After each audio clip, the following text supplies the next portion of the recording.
Select the joint and movement you wish to measure. You can use the white cross as a reference for the beginning of the exercise. Remember that the position of the cross will not affect the final outcome. Attach the C-type marker to the moving limb. Attach the other marker to the joint that will most probably try to compensate when the limb moves.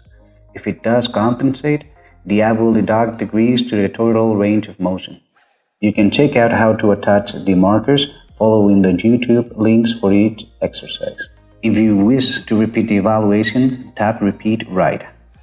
If the evaluation is correct, select Start Left. Switch the markers to the other side.